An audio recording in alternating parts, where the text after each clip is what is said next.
Mangwana ni mwalelepo vukenjani Nave Africa. Welcome to Africa Good Morning, the news and current affairs show that remains your portal into Africa's most potent stories. You join us on this lovely morning of the 22nd of July, and these are some of the stories we'll be looking at. Nigeria and Ghana push African Union to address South Africa's Afrophobic protests. Democratic Alliance seeks to remove political influence from Public Investment Corporation, and this is in South Africa. Madagascar disappearances highlight deeper institutional challenges. ZANU-PF holds nationwide CAB 3 thank you rallies after the bill becomes law in Zimbabwe. And Senegal formally backs Macky Sall for United Nations Secretary General.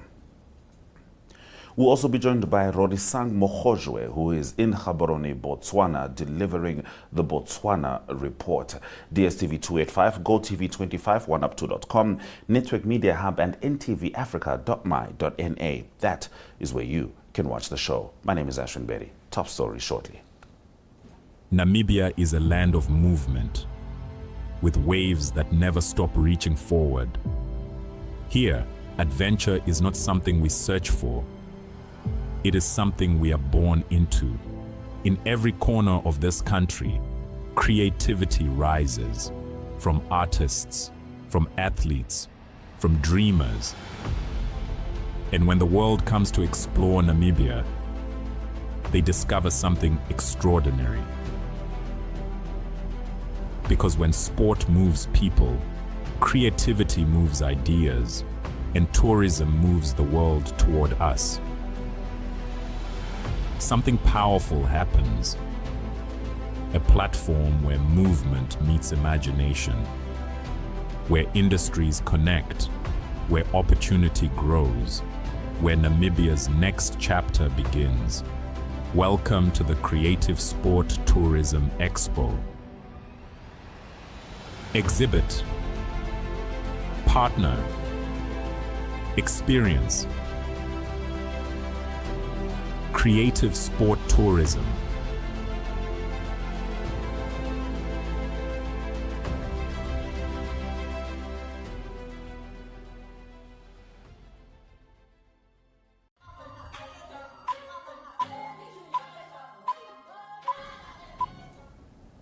Nigeria and Ghana have jointly condemned what they call Afrophobic protests directed at African nationals in South Africa and are calling for the matter to be placed on the agenda of the next African Union summit. Nigeria's Ministry of Foreign Affairs said the position followed discussions between the foreign ministers of Nigeria and Ghana held over the weekend on the sidelines of the ECOWAS meeting in Liberia.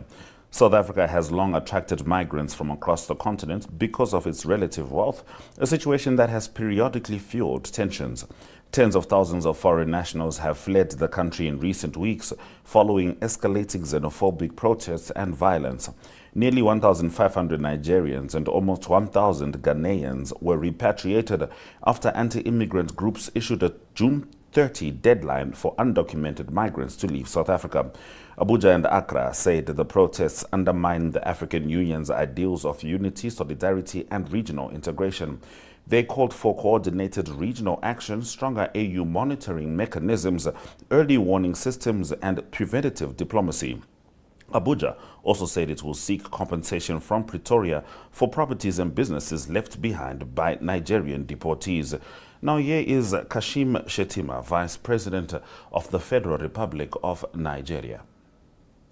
On Afrophobic attacks in South Africa, I wish to join Ghana in strongly condemning the Afrophobic attacks on its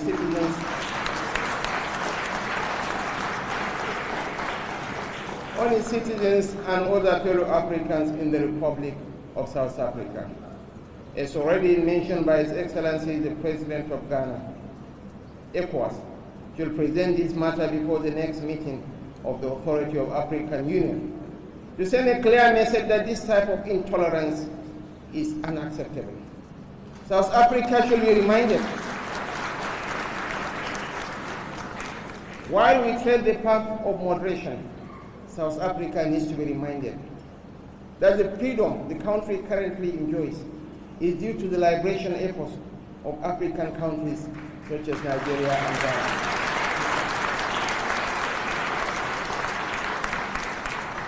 Deductions were made from our scholarship allowances to fund liberation movements in Southern Africa. They should learn to know where their problem lies. Their problem does not lie with fellow Africans who are there to sell their skills. Nigerian government has evacuated our citizens in 7 batches and is prepared to engage more on this matter. South Africa's opposition Democratic Alliance has proposed legislation aimed at overhauling the governance of the Public Investment Corporation, arguing that the state asset manager's latest leadership crisis demonstrates the need to eliminate political influence over its board. The corporation is facing increased scrutiny after Chief Executive Patrick Dlamini was suspended pending an investigation into allegations raised by a whistleblower, while South Africa's financial regulator has launched a governance probe. The board has provided no details of the allegations and said the suspension does not amount to a finding of wrongdoing. The PIC manages more than 3 trillion rand in assets on behalf of government employees and is one of Africa's largest asset managers. DAMP Mark Burke said the proposed pension protection bill had been submitted to Parliament's Constitutional and Legal Services before formal tabling. The proposal would establish an independent selection panel to shortlist non-executive directors with recommendations based on merit and required skills. It would also prevent ministers from appointing directors outside the recommended list and bar political office holders from serving on the board within 3 years of leaving office. Now, a surge in recent disappearances and killings across Madagascar has heightened fears among residents and prompted the deployment of more than 1,500 police officers, soldiers and gendarmes to patrol Antananarivo. Police have recorded 172 disappearance reports so far this year, including 91 involving children, while 8 bodies have been recovered. Transparency International Initiative Madagascar's Keta Kandriana Rafitoson told RFI the situation reflects a broader crisis of confidence between citizens and institutions responsible for protecting them. She said public concern has grown as investigations are perceived to be moving too slowly and those responsible have not been conclusively identified. Although arrests have been made, she said public opinion remains unconvinced that those responsible or those who ordered the crimes have been caught. Rafi Toson said organized crime typically relies on networks of accomplices and logistical support, making it the responsibility of authorities to identify and dismantle those structures. She also stressed that institutional transparency, accountability and oversight are essential to combating organized crime and corruption, while calling for stronger institutions, ethical public life, strengthened democracy, investment in human capital, transparent communication, protection of victims, and concrete action by authorities. ZANU-PF held nationwide thank you rallies with regards to the Constitutional Amendment Bill number 3 across Zimbabwe's 10 provinces to recognize supporters who backed the CAB 3 bill following its assent into law. One of the provincial events took place at Chakari grounds in Mashonaland West, where thousands of party supporters gathered alongside senior party leaders. Mashonaland West Provincial Chairman Mary Mliswa thanked supporters who campaigned for the amendment, saying people traveled from across vast areas, including Manize and Chikapa to attend. She said CAB 3 had been well received throughout the province and credited party unity for the mobilization. Mliswa told supporters that the amendment followed a formal request by ZANU-PF for the government to extend President Emmerson Mnangagwa's term of office by 2 years until 2030. She said the government acted on that request, resulting in CAB 3 becoming law, and praised what she described as the loyal government's response. Constitutional Amendment Bill number 3 has generated widespread debate, with ZANU-PF maintaining it supports policy continuity and stability. However, when it comes to the actuality of what pertains to the law. We do now know that the president's term has been extended, that voting has been taken from public vote to parliament choosing the president. We move on to the last of our top stories. Senegal has officially endorsed former President Macky Sall's candidacy to become the next United Nations Secretary General, marking a significant shift in government policy. The announcement follows Sall's meeting with President Bassirou Diomaye Faye during his first visit to Dakar since leaving office in 2024. Until now, President Faye's administration had declined to support Sall, accusing his government of political repression and concealing economic data during his final years in office. Those allegations remain a source of political division within Senegal. Despite that history, the Foreign Ministry announced that Senegal's diplomatic missions around the world to campaign for Sall's candidacy, describing it as serving the interests of both Senegal and Africa. Macky Sall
every weekday evening for the Evening Review as we unpack the issues shaping Namibia.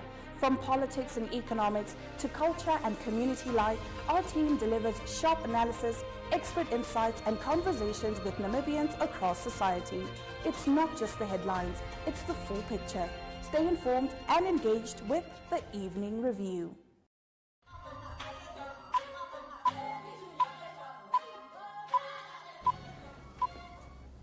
All right, it's time for Rorisang Mogojwe to join us from Botswana, and we're going to go straight into your first story. Rorisang, Botswana honors Mama Tlakala bus tragedy victims. Well, President Maboko and First Lady Ghana Boko led national tributes by laying wreaths in memory of the victims who died in the Mamatlakala bus tragedy. At the ceremony, government officials, traditional leaders, as well as members of the community and residents of the village of Munapole, where the victims came from, all came together to remember those who died. Now, the unveiling ceremony actually forms part of government's new National Healing, Remembrance and Closure Program, which is being led by the First Lady. It's an initiative aimed at supporting families and communities who have been affected by such traumatic events, and is intended to provide a space for collective mourning and healing. And so the chief of the village of Munapole, where the victims came from, described this tragedy as one of the darkest chapters in the community's history. And he said the tombstones that were being unveiled would serve as a lasting memorial and give the families a place to honor and remember their loved ones. Now, if you can recall, Ashwin, the Mamatlakala tragedy occurred during the 2024 Easter holiday period, when a bus carrying worshippers or pilgrims from ZCC Church traveling from Munapole in Botswana to Moria in South Africa lost control and plunged off a bridge before catching fire. 45 people died in this crash, and only an 8-year-old child was the only survivor. And so this made it one of the deadliest road accidents in Botswana's history. And this tragedy sent shockwaves across the country, as well as the Southern African region, as families lost multiple loved ones and communities were forced to grapple with such a devastating loss.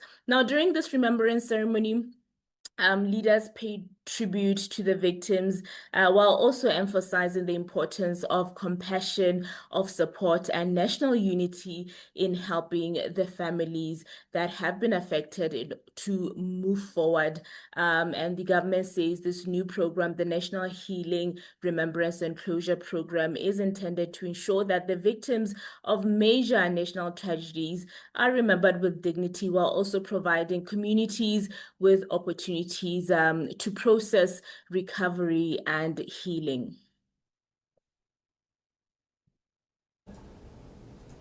All right, Rorisang, much like its counterparts in the region, South Africa, Malawi, and Zimbabwe, Botswana is moving closer to a commercial hemp industry. The cultivation of hemp for industrial and medicinal purposes is part of Botswana's broader economic transformation agenda, which the government says will reduce reliance on diamonds as the country's main revenue source, as well as modernize agriculture.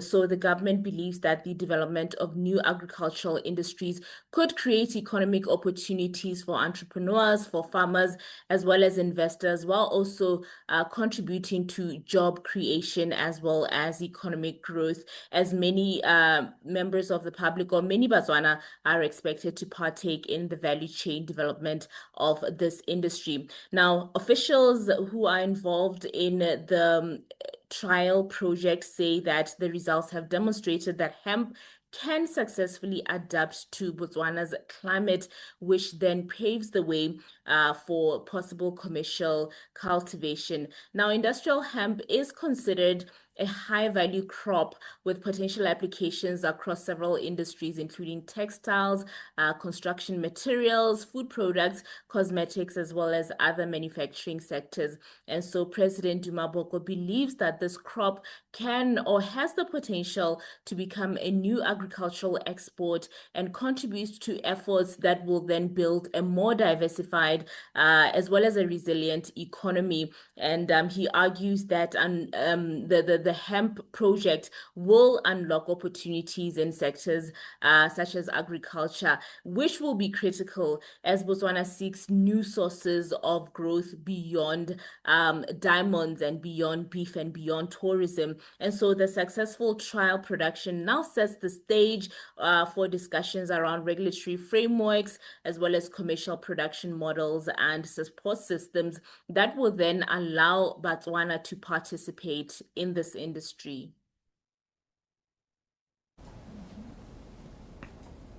Now, at the Botswana National Front Conference, Julius Malema criticized Botswana's friendship with the United States, which included the reception of a U.S. aircraft. But before we get into that story, which Rorisang will close off with, we're going to go ahead and say goodbye from studio on DStv 285, GOtv 25, oneup2.com, Network Media Hub, and ntvafrika.my.na, keeping in mind that tomorrow we will be joined by Mr. Ari Ohad, who is in Cape Town, South Africa, delivering the South Africa report. And as always, we will be giving you Africa's most potent stories. So, Rorisang, please talk to us about Julius Malema criticizing Botswana. The EFF Commander-in-Chief Julius Malema questioned the decision by the Botswana government to receive this aircraft, claiming that it represents broader American military interests on the continent.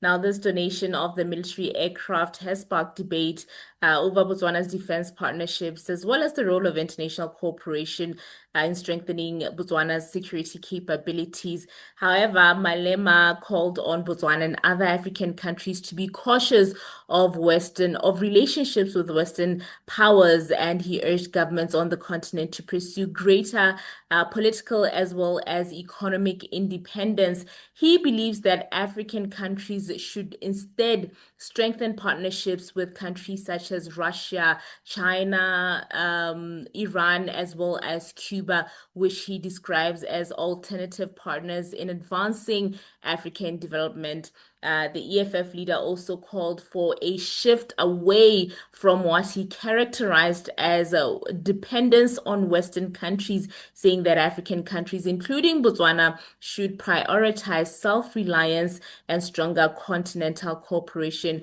Now, he was speaking at a Botswana National Front conference in Jwaneng, where he was invited as a guest speaker, and during this political meeting, and his comments come as Botswana continues to maintain diplomatic as well as developmental partnerships with a range of international partners, which include the United States.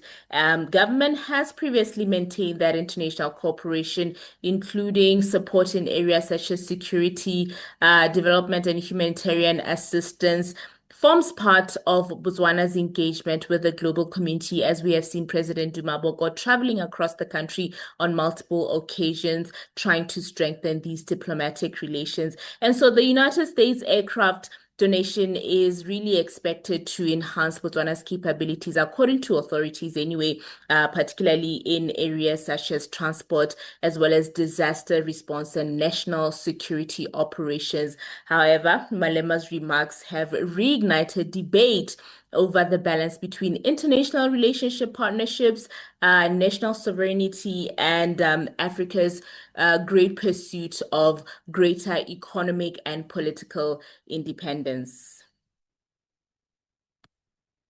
President, America will never be our friend. Even if it donates planes to us, we must never get planes that were used to kill children in Palestine and the planes that were used to oppress the people of Cuba. Those planes of America are wrapped with blood of innocent people. America doesn't like us. America will never like us. We are divided. We are poor. We are what we are because of the imperialist America. And for one moment, we must never sleep and think that America will one day become our friend.